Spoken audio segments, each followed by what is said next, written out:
Hey everyone. I was very sad to learn this past weekend that my friend Paula Riff has passed, and so as a tribute, I wanted to reshare my conversation with her, which we recorded in December 2019, and which I originally released about a month afterwards. I wish there were some way for me to tell you just how wonderful Paula was, although I think you get a sense of it from our conversation. I met Paula at the Medium Festival of Photography a while back. Honestly, I can't even remember exactly when. She was tiny in stature, but just radiated energy and enthusiasm, and we hit it off very quickly. That's how she was with everyone, of course. Everyone loved her. For the past few days, my Facebook feed has been story after story about her from all of her many friends, and everyone says the same thing about her. She always had a huge smile and a hug for everyone. She was a brilliant artist, constantly pushing the medium up to and past its limitations. She was genuinely enthusiastic about other people's work, one of the kindest, warmest people any of us knew. For me, when I first met Paula, I was just getting started with photography and portfolio reviews, and I was very nervous and felt very awkward. Paula was one of the people who truly made me feel welcome in the photo community, who truly made me feel like I belonged. She even bought a copy of my self-published photo book. I looked forward to seeing her at Medium every year, talking on the phone with her occasionally, talking with her on the show, of course. I wish I'd gotten more time with her. This weekend, I found out for the first time that she'd been ill with cancer for 2 years by the end. That means that she was sick when we recorded this conversation, which you'd never guess from listening. I'd had no idea before I found out that she passed, but I think that was just the sort of person she was. I think she wanted to be able to just enjoy the time spent with people, and I realize now what a gift that was. If I could make one request of you, if you've never seen Paula's work before, please take some time and do so. You can go to her website, paulariff.com, to see the work we talked about in our conversation and to see the new work she was making right up until the end, work that I think is breathtaking and beautiful and that I wish I'd been able to talk to her about. Of course, Paula's work is the sort that really needs to be seen in person. Online, you don't see the three-dimensionality of it, the subtle texture, the cuts, the layers. I don't know if or when her work will be on walls in the future, but if you ever have the opportunity to see it in person, take that opportunity. And I want to say this too. If there's an artist whose work has meant something to you, take the time to reach out and tell them so. So often, creative work is solitary and kind of thankless, and knowing that your work has connected with someone else in the world is not just a gift, but it can really keep you going. I don't know if there would have been a way for me to fully express to Paula how much her friendship meant to me, but I feel glad at least that I got to talk with her deeply about her work and tell her how much I loved it while she was still around to hear it. Okay, let's get started. Here's my conversation with the wonderful Paula Riff. Sort of one of the first things that I wanted to talk about, and this is going to be kind of a prosaic question, I think, or at least it's one that I know you will have heard many times before, including from me last time we had a conversation at Medium. But I hope it'll go somewhere interesting. And that is, so your work for a while now, you've been using camera-less techniques, and more, especially in your newest series, Blue is Not the Sky, you're really sort of moving away from representation in general. And so, this is one of the things that I find interesting about your work, and especially this is something even that you talk about in your artist statement for Blue is Not the Sky, about how you're interested in getting away from preconceived ideas of photography. Yes. And so I kind of wanted to just start by talking about, what do you consider to be the fundamental, this is what photography is? And then also, why is it important to you to be working in the framework of photography instead of some other visual form? Right. Yes, I do get that question a lot. I'm How sure is this you do. photography? Like coming after looking at it, like, is this photography or how is this photography? And as time passes and I continue working in this manner, I'm delighted, and it gives me a chuckle. I'm delighted because I get to, again, think about all the things that I think about a lot. If you think, for me, photography, the three basic elements of photography. Of course, there's lots of things involved, but if you break it down to the basic, in my mind, what it is, it consists of light, time, and a photosensitive material.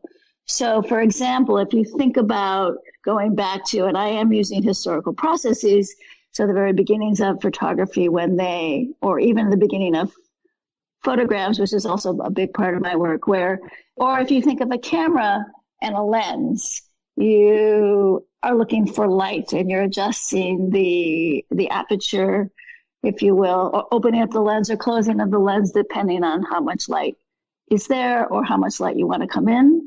And then also the second element of time, whether that's the shutter speed or the time of the exposure, which means contact with light, again, whether it's sunlight or another form of light. I use a light box now. And then the third one is the photosensitive chemicals, which is really crucial to the answering, sort of understanding why I'm interested in this concept of photography, if you will, because that, to me, so if you were going back to like the processing film, that would be, chemicals in a dark room. Or if you're now in a digital age, there's color processors or whatever kind of processors they're using. But to me, it's those three things that make up photography. Although photography to me is what's exciting now, as I see it, is changing again through time. But I think that it's opening up in a really broad sense. And if we get stuck in, well, it has to be a camera, or you have to have what equipment, or to make it a photograph, or it has to be an image of this or that, I think that's limiting the possibilities that exist within the medium. And that's what's so exciting to me, because now I see there's so many, where a lot of different artists are really experimenting with different kinds of ways to make a photograph. I mean, I like to think of it as art so much, as opposed to, I think there's a blending of where photography and art sort of are coming together, and there's no differentiation, if you will. Anyway, without going on lots of different tangents, but I don't know if that makes sense to you. Yeah. But yeah, I mean, and I think it's really interesting, especially, in this new series, you're sort of referencing, and you talk about in talks and in your artist statement, you talk about being sort of inspired by people like Rothko or Moholy-Nagy. And one of the things that I find really interesting is that, if I think about how painting evolved over the years, that, a lot of people credit photography, the rise of photography, as sort of removing the burden of representation from painting, and that was sort of what freed up painters to sort of move into more abstract and non-representational genres, I guess. And I have this theory that with digital becoming so much more prominent and prevalent these days, that is doing a similar thing for analog processes, where now analog processes are not really required to have this burden of representing what's in front of a lens. And I agree with you. I think that it is really a fascinating and exciting time for the medium, and that we're seeing a lot of really interesting art come out of it.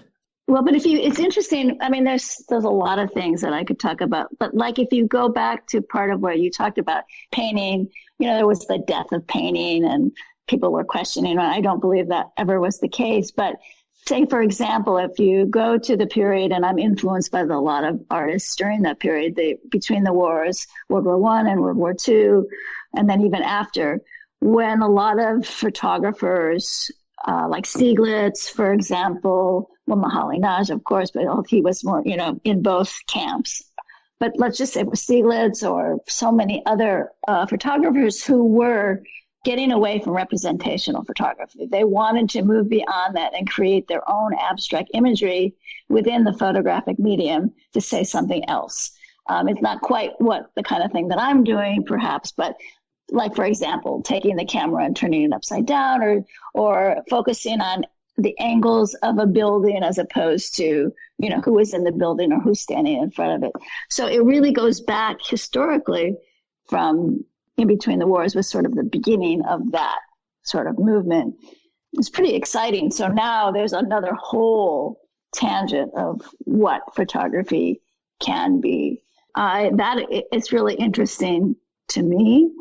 I started in the darkroom. I started with traditional photography. I did portraiture. I did, took all different kinds of images. And it's sort of a transgression that through what I was making and that where I am today. But anyway. One of the things I'm thinking about is, and you've talked about this in other interviews before, how moving into the sort of processes that you're using now, and especially again, like I think we see this sort of progression in your work through the different kinds of photograms and cyanotypes and things that you were doing before moving into what you're doing now, where now you're sort of getting away from the botanical imagery. You've talked about how this shift in your work, moving away from the camera, was really freeing, Go ahead. Sorry. Well, I find it really interesting because, for me, when I'm making photographs, it's, I'm doing something entirely different from what you're doing, which is, that is what it is. And I don't think there's a wrong way or a right way, but like, I find the idea of not having the limitations of being too free to be kind of like paralyzing sometimes. I totally get.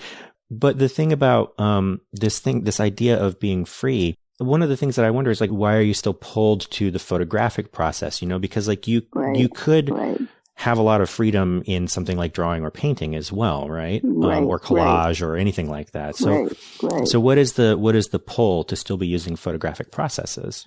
Well, that's great question. And I do think about that a lot because, I think in some ways I am a frustrated painter, but I don't draw. I can't really draw very well, but I do love paint. I do love brushes. I do love whatever the feeling of using those kinds of things, materials, if you will. I'm a material junkie. I love to go to an art store and, buy paints or chalks or whatever kind of things and experiment. However, I guess it goes back to, it's really the photogram that is fascinating to me. I mean, the photogram is an amazing history, as you know, and it goes back a long time as well. But the idea of a photogram, people think it's a very simple, sometimes, it's simple. You're just placing an object on a photographic sensitive material. But it's so much more than that, especially when whoever's using multiple layers. So for example, and it's just a technical or a process thought, if you will, but now that I'm combining cyanotype and gum, each layer becomes a new canvas, if you will. So a new possibility to make a exposure.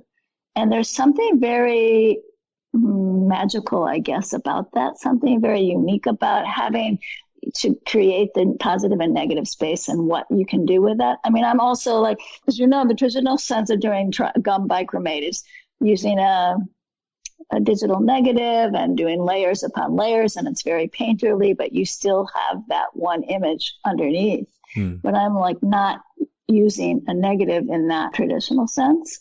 So what I'm trying to say is that gives me the possibility to really shift the possibilities of positive and negative states and the possibilities of what photograms which can produce. And that interests me. I think it would be a totally different thing if I were just painting. And also it's sort of, I still think I'm rooted in that, going back to the basic elements of photography. We started where it's light, the duration of time, and then something that makes photosensitive. So it was so different with a painting that it would be a different thing. Of course, you look at the light outside, but you don't use that as an integral part of making a piece of artwork, if you will. Yeah. So that sort of, it gives you, I mean, you can play so much with the duration of the light, the exposure times, all of that. And that makes it also, the possibilities expand to me anyway. Yeah.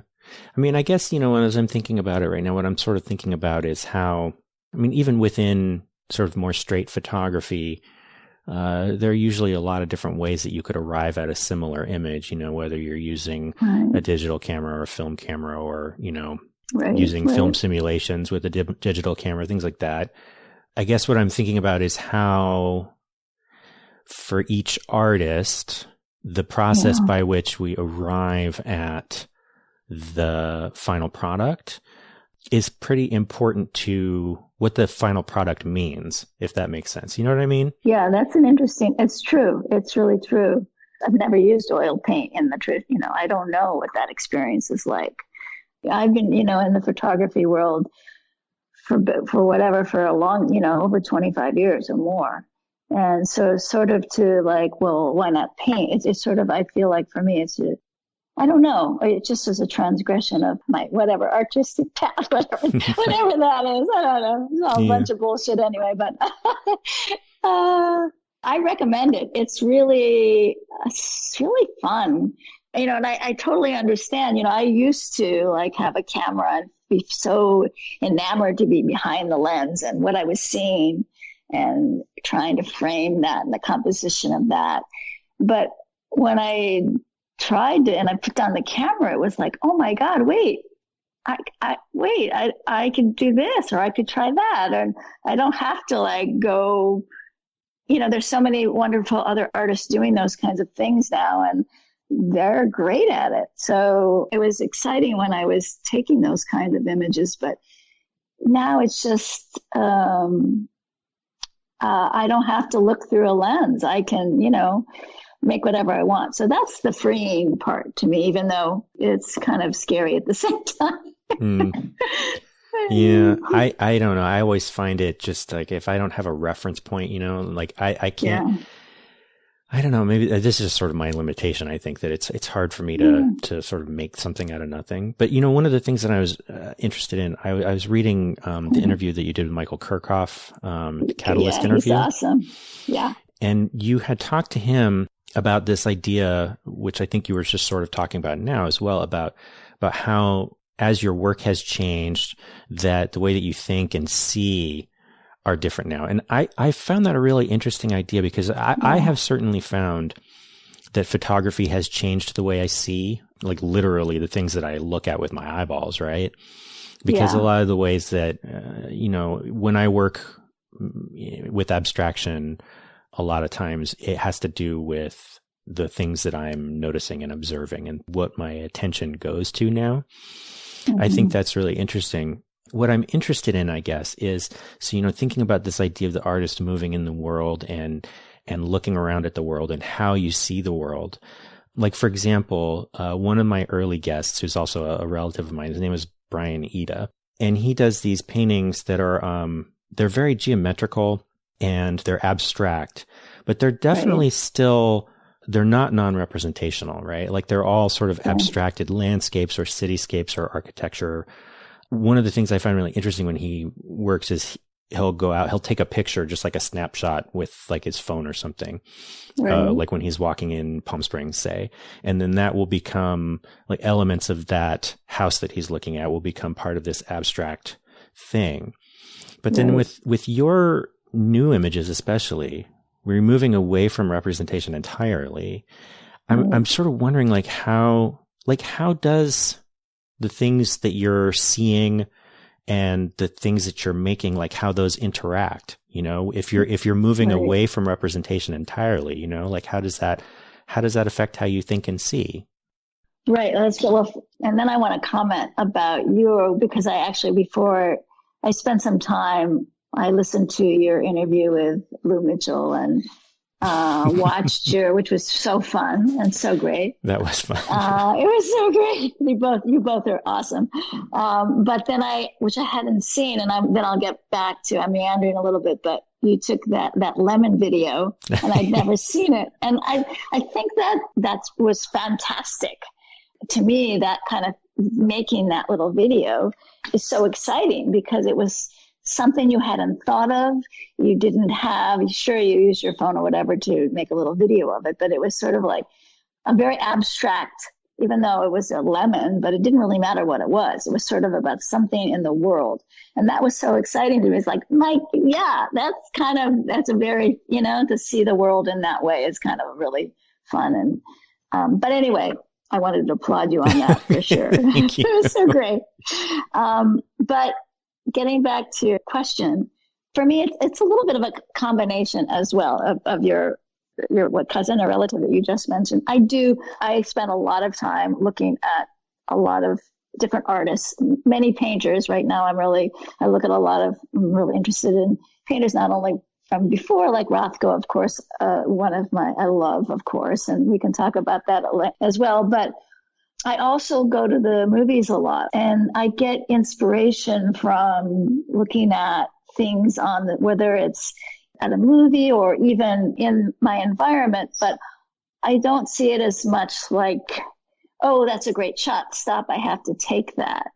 But I will stop and look at a shadow or a color combination, or whether it's outside or in a book or at an art show, or I'll look at I get really excited about color combinations, like paint chips or paints that go together, or people that are wearing clothes, and I go, oh, those colors that I hadn't thought about. How do I do see it differently. I don't take as many iPhone photos. And if I do, it's either of my daughter or, I think it's mostly that, or other pieces of art that look like that inspire me.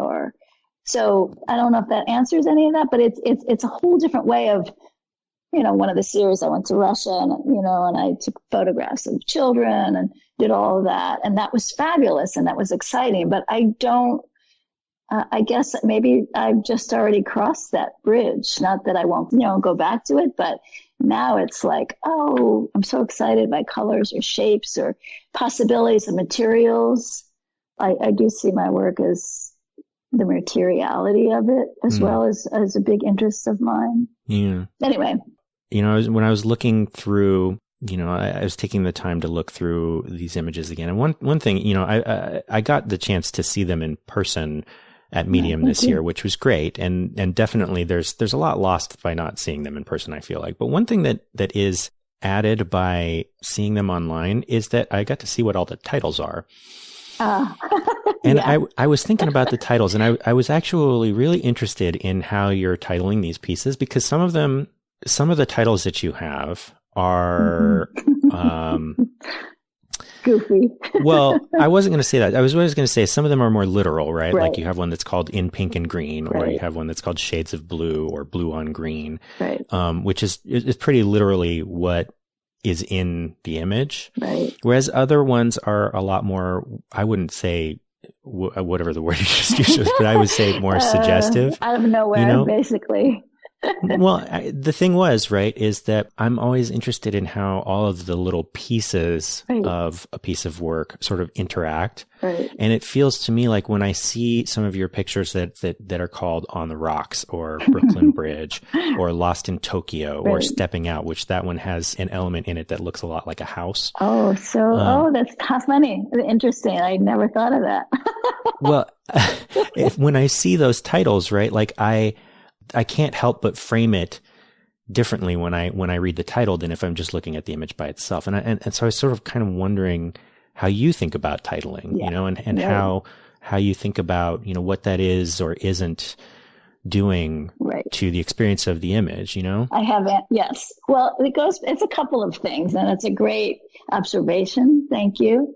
So I used to, for example, first of all, titling is hard, but it's hard. It's a pain in the butt. I do, and sometimes I'll change it, but there's a couple of reasons. So I had this series called Russian Postcards that I sort of mentioned briefly, and I didn't know how to title. It would take images taken a while ago, a bunch of 20 some years ago, although I went back and hand colored them, so they had a new life and everything. But anyway, it was like Russian postcard number 1, number 2, and just numbered them. And it got really like out of hand because sometimes the numbers got mixed up, and then it was just really confusing. And actually then it got boring to me. So I said, enough of numbers, and untitled isn't going to work for me. So I really think about the titles, and just for example, some of the titles, Stepping Out has a lot of those titles, Stepping Out in blue and green, blue on green, trying to think of for one thing, I listen to a lot of jazz when I make art, or a lot of jazz in general. So those are references giving credit to Miles Davis or Coltrane. And Blue on Green is actually I think it's one of his titles from one of his songs. It goes back. Yeah, that's right.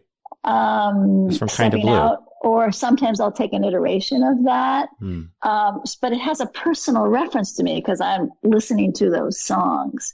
And I also, maybe I'm making it more complicated because it's really not that complicated.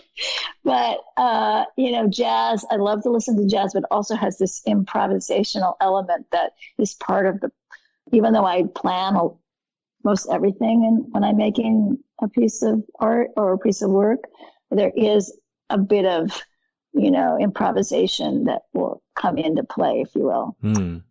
And then there's another element of some of it's like from personal history. For example, Brooklyn Bridge. She's now here, but she lived in Brooklyn for a couple of years, and it was just fond memories that I wanted to, I wanted to attach that emotional element to it. And I also like to have fun. I think that I also like to sort of have a quirky title because I think it gives an element of something that is positive and not so dark to the image. So a playful kind of thing. I like to have fun. So there's one image, the title, and I think it's the other series where it's like Not a Lawn Chair, which has nothing to do with it, but it's yellow and green. I was thinking of a pool, wishing I was by a poolside. And so I just but I do spend time and excruciating time and how do I title this? Yeah. I'm terrible with titles myself. I can never figure out what to title things. I don't like to be boring. And and I think if you can give a little twist to it, there's another artist, a lot of artists, like wonderful titles, and you go, oh yeah, I wanted to use that. Yeah. Anyway. So I think this is a thing that, what you were just saying, about adding the sort of personal reference in through the titles. And something that you have said, I think I've seen you say this in a couple of places, or maybe it was something that you said to me and to Michael Kirchhoff, but that your work, even though it's not necessarily obvious at first glance, that you see your work as autobiographical. And I think that's a really interesting idea. And I want to, because it isn't obvious, right? But I wanted to talk a little bit about that. So how does autobiography come into the work for you? Well, the great question. And I think about that. And because my work, at least now anyway, in the past, 5 years or so, I don't make work about, because it's really hard. A family. I mean, I've done, my work now is not about family. It's not about memory. It's particularly necessarily. It's not about a lot of the traditional things that a lot of photographers are using to make imagery. But autobiographical in the sense, when I think of it, it's like, as we go through, just keep it on my level, go through life, you experience a bunch of different things, emotions. And so I think that becomes part of what we all make. It becomes part of what I make.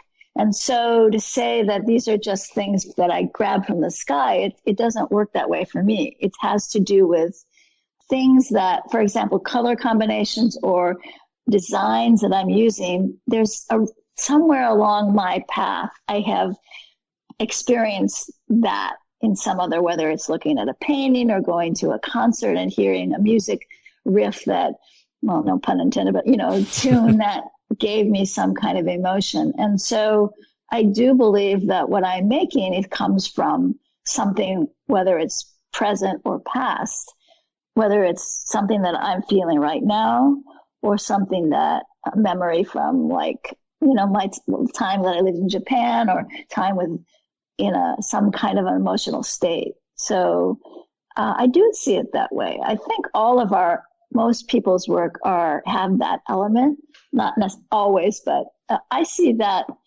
my work is things that come from what I am feeling, whether it's mental, physical, emotional, inspiration, all those kind of things. So I don't know if it comes true or not, but.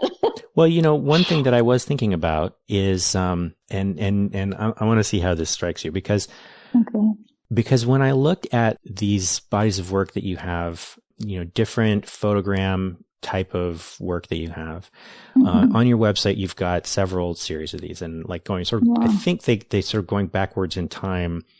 You have Blue Is Not the Sky, Shibui, What's Love Got to Do with It, and the Concerto in 3 movements. And especially when I take those works in the context of their artist statements as well, the Concerto in 3 movements is sort of about ephemerality and mortality. What's Love Got to Do with It is sort of about the ups and downs of relationships. Shibui is about that aesthetic and sort of the hidden complexity and nuance and simplicity. And this new one is about moving away from representation and into a freer aesthetic. You're so good, Mike. Right, spot on. Well, when I take those in that order, right. Those concepts describe an emotional arc to me. They seem to describe an arc of self-discovery, and I found that really fascinating to sort of chart that line through those 4 different projects. But I wanted to see how that struck you. That's such a nice, you're great. Oh boy. But I think you really hit a lot of the nose on the head on that. I mean, that's just sort of what I was trying to say about how we as artists, people, spiritual, whatever beings, we do have our work is autobiographical in a sense, what we are experiencing or outer things that make us feel something. It's true. Well, let's just take what love has to do with it. It was, a relationship that I was like feeling mixed feelings, and I was just taking that as an abstract thing. And I was also using, in those 2 series, that and Concerto, I was also marbling my own paper. And so it had marbling paper. It was interesting. Someone asked me the other day, they didn't know what marbling paper was or how it was made. And I thought that was I've always loved marbled papers. And I don't know if you've ever marbled papers or are familiar with it, but I've certainly seen marbled papers before, but I've never done it myself.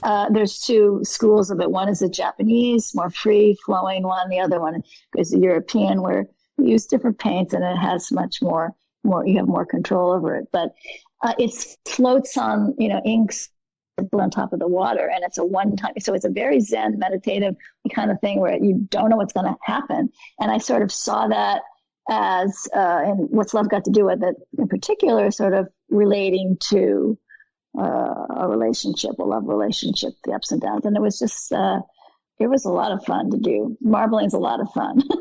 The Concerto series, it was actually, and this is the autobiographical, it had to do with, and I was using platinum palladium on top of that. And I don't know how successful that was, because I was questioned, like, why are you using platinum palladium for this? Platinum is supposed, is this beautiful traditional material and they were using this with marbling and abstract imagery. And I was like, I don't know, why not? There's no rules for me. I don't, use cyanotite for this or platinum for that, or anyway. But that was the basis for that and why I wanted to use platinum was what was happening politically around us and the change of times. It was so much darker to me still. When we won't politics, that's another whole subject. But sort of that was I was feeling, but trying to balance that with, and then the series sort of goes on and from Shibui again. But I felt like I'm using botanicals. I had used botanicals for a bunch of years. And finally one day I said, I want to do something else. Who knows if I will combine it, but I was like, I want to make my own. So there was that trend in my mind. So often, and if you look at some of the images I'm making now, they're biomorphic shapes, if you will. Some of them have a beginning from botanicals. There is that influence. I mean, I'm sort of sometimes thinking of that as well, but I don't know. Did that answer any Yeah, of those no, questions? it's great. It's great. Okay. You know, another thing I was thinking of with the platinum is just, with a series like the concerto where you are sort of talking about mortality and things, not being forever. But to me, the platinum made sense just in that platinum is supposedly, one of the longest lived archival processes. So good thought. To me, that's right. People say all kinds of things, and these days I take everything with a grain of salt. But it was interesting. It was just interesting to me. So I have a reason usually for most things, even though that may be thrown out the window at any point. Yeah. Well, why don't we take a quick little break and then we'll come back and do the second segment. Okay, great.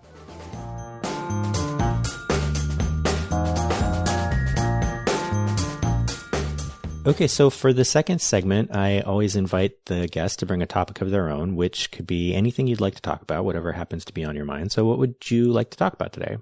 Well, I always want to talk about art, of course, but I wanted to talk a little bit about, I had this experience the other day, and it's not really the first time, but let me predicate it by saying I'm not a traditionally religious person. I don't adhere to a specific, even though I was raised in a certain religious tradition, I'm not a practicing religious person in that traditional way. I don't go to a church or a temple. But I do see myself as a spiritual, believing in some spiritual, natural atmosphere, world, whatever. Anyway, so to predicate that, I went to a fabulous art show or just a gallery, some work in a gallery. I have been, as I mentioned, I look at a lot of abstract painting lately, and I had discovered an artist I hadn't known about, and I was so happy to find out about. He's named Harvey Quaitman, and it was a show at a gallery, wonderful gallery here, Blum and Poe, who shows it's a well-known gallery, a lot of different artists, painters, all different kinds of artists.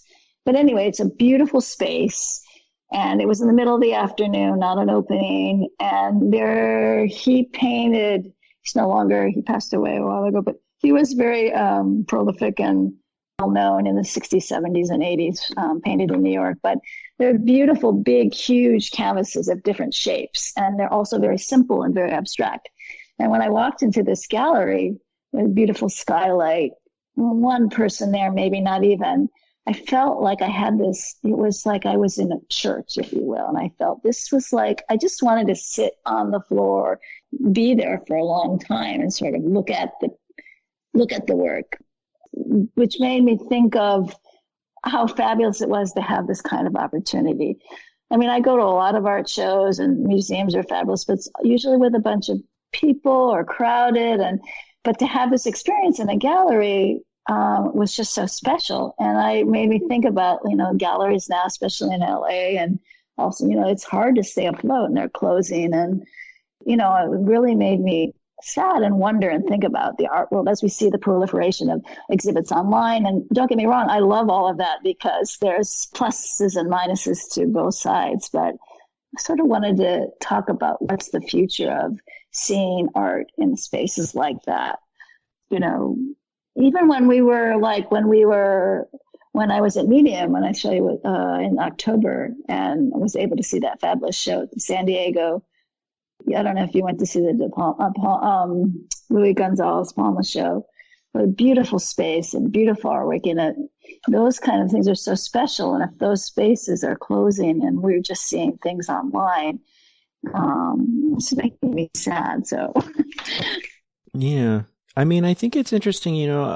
I know what you're talking about with that sort of spiritual kind of feeling that you can get in a space like that, especially if you're by yourself. And I think part of that is just, I think it's interesting just to think about, when you're in a church or a cathedral or something like that, how the people who were making explicitly religious spaces were really relying on the power of art and architecture to sort of create that sort of numinous feeling.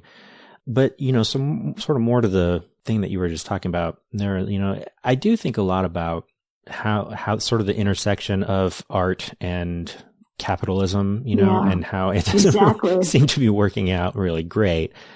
It's really tough. And I don't think anybody really knows where it's going.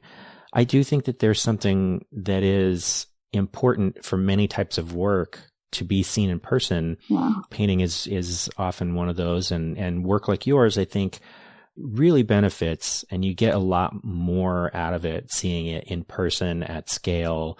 And especially with your newer work where you're using cuts and layering and things like that, that you can't really get the same sense of it online. Right. Yeah. I hesitate sometimes to say, I think a lot of people will sort of have this idea that online spaces are what's driving the sort of closure of physical galleries. And I'm not sure that's true. Like, I suspect it has more to do with things like rents. I agree with you. Yeah. Yeah. And also who's buying art, who's buying photographs, who's buying, there's a big, it's either the really blue chip, the really high end painters or photographers. I mean, artists who are selling, or somewhere a little bit where it's really affordable. So it's hard. So, I mean, I think I always think there's room for everything. Social media has been, is great. I mean, so many more people see our work because of Instagram, or because people are looking at that, and I want to be part of it. So I don't hate that. I love it, but I also love the other aspect of having those possibilities. And, but I think it is economics. I mean, and then you look at the museums, like whether it's, big museums, and where are they getting their money from? All the big museums are they're adding more, LACMAs and that, I love it. It's a beautiful, wonderful museum, but they're all adding more buildings and more, lavish exteriors. And MoMA just reopened with it. I mean, I haven't been there yet, but all this money that's being spent, I don't know, but it's a tough question. Yeah. One of the things that I think about a lot with online stuff is that I feel like what I was just saying about your work, for example, or other work that really demands to be seen in person.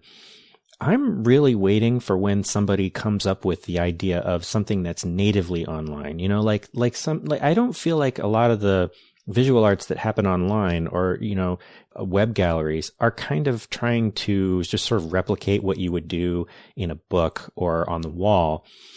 And there isn't really yet. I think we're seeing some movements on this, but we're not there yet, where it's like, what is the experience of being online, and how can we make art that really you couldn't experience in another way? I think that's a really interesting idea. Yeah, what do you mean? Yeah, what do you mean by native? I guess what I mean is just that, like if we take, a Rothko, right, where you can't really experience a Rothko painting if you're not standing in front of it, right? Exactly. If you just see it in a book, or if you see it like online, you're not getting the full experience, right? You really need to be standing right in front of it at a certain distance, right? But exactly. And so what I wonder is, if art is about experiences, and I think that that's really what it is art is about creating an experience for the viewer or the reader or whatever, then there are certain experiences that you could only have online. And I wonder what that looks like, I wonder what that looks 3D, the 3D, where you go in and you're actually experiencing like you're being in that space. It's still not the same, but you know what I mean? Where, it's like this 3D video that you're in that space, but you're not. Even that, I think, is really trying to replicate what you're doing in the real world. Right, I think that there's something about onlineness that, or about the web, that could be its own thing. And I just don't know how. I don't know if I'm smart enough to figure it out what it ought to look like. Well, yeah, I'm going to give it to you. Put that on you, because that's definitely not going to be me. But I mean, yes, hopefully, maybe, because everybody, we all are on our phones all the time, but I don't know. I mean, the worst part about it is that there's so much content, like on Instagram or Facebook, whatever. It's like every second it's changing. So not that it has to be permanent, but you see it once and then it's gone. And so it's like, what's next? What's next? What's next? Or I've seen that already. So not really really again, the experience is a whole different. I mean, I see a lot of fabulous things online. I get a lot of inspiration from artists that I would never even know existed if it weren't for Instagram, say, for example, or online platforms. But still, I'm old-fashioned probably, but I'm okay with that. Yeah, I mean, I'm old-fashioned about stuff too sometimes. So, I think everybody is about some things. Yeah, I mean, it is sort of a thing. I have a suspicion that we are going through, in many ways, not just in the art world, but just in general. I think we're going through a time of great transition when it comes to our social and economic structures. And nobody really knows what the world is going to look like in 20 years. But, or if it'll be here. Yeah. But I think, I have a suspicion that even if it doesn't look like what it looks like now or what it looked like 10 or 20 years ago, I cannot imagine that there will just be no desire for physical media in art, or physical spaces to display art. For sure. I feel like I'd like to see that. Yeah, I'd like to see the trend, and I'm also interested in this too, is where it doesn't have to be in a gallery space, where it's more, out in more an ephemeral sort of, a museum out in the woods, or not a museum, but, just putting, displaying it where it doesn't have to last. It's, forever. And it's sort of the experience of having it out there, looking at it there, experiencing it there, in different spaces and different, So I applaud that kind of thing, and hopefully there's more of that. Who knows? Yeah. The real question for me is, sort of gets back to the economics of it, which is, as you were saying, when you're talking about price points, about the difference between like the really big blue chip artists and galleries and the smaller, more maybe affordable or community spaces, things like that, and not a lot in between. That's like that middle is what's getting squeezed out right now. Yeah. To me, that really says a lot about, like, yes, I assume that there will be physical art spaces in the future, but the question then is like, who has access to those, both as an audience member and as an artist, and I think that's an important question for us to consider. Yeah, no, I know. I mean, crazy, but I'm hopeful. I like to be optimistic. Otherwise, it's really hard to go forward. So people will be making art. It's sort of to me, it's an essential.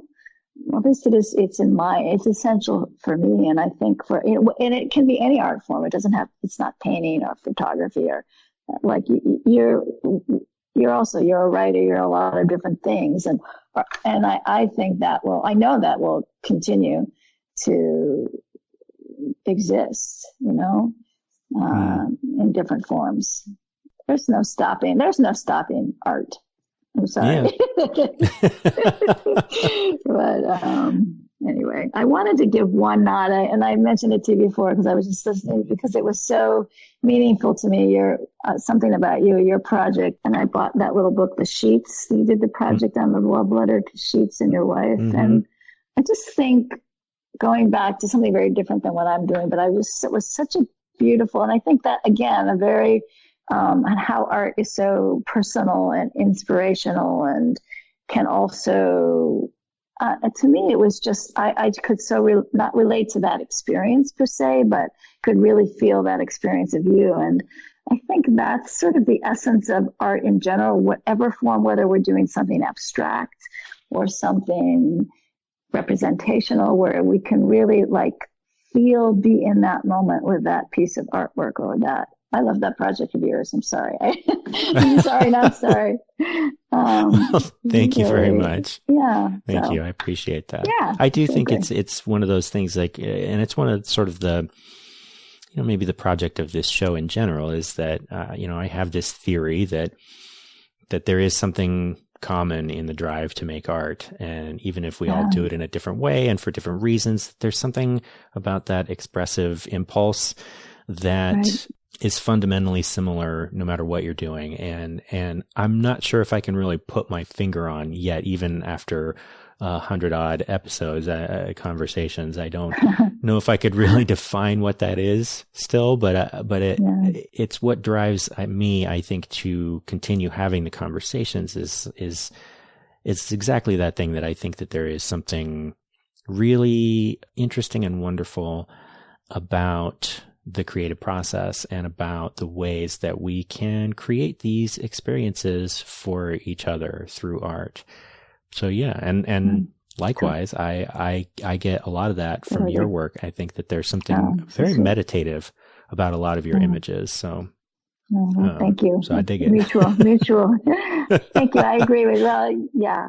So there's one question that I like to close with, and that is if there is a piece of art or literature or creativity in some form that you've experienced recently that meant something to you. Oh, gosh. So many. I guess I'll go back to, it's the same. I just mentioned this Harvey Quaitman, although I'd like it to be a woman, because that's another topic we didn't talk about. I really want to see, really applaud women artists and see, that's another conversation. There's not as many women artists in museums and so on and so forth. But when I saw his work in person, and it resonated with me because he broke all modes he just tried all different kinds of things, and his passion for what he was doing, it was just really basic in a way, even though it was very complex. He would get excited about paint and the colors of paint. And he made everything from all his own canvases and broke them up. They're different shapes, and, they're not your typical square or rectangle, if you will. And that's my sort of goal, is to keep, that's sort of my struggling point now, is I'm continuing, but I'm going to hopefully change a little bit up of how I'm making the pieces. Will still, have a big crush on the materials that I'm using and the processes that I'm using, but I like to keep have a new breath, if you will. And he broke all the modes and didn't adhere to any particular, you have structure, and made everything by scratch, and the shapes were odd and the colors were odd and the layers were complicated, and that kind of thing that passion came through. And that to me was so exciting, and I hope I can get one inkling of, as I trudge through this, making process. So anyway, I'd like it to be so many things, but I guess I'll leave it at that, if that makes sense. Yeah. Well, thank you so much for talking with me. I really appreciate it. Thank you. Thank you so much for asking me. Thank you so much for spending so much time with me. And you're awesome.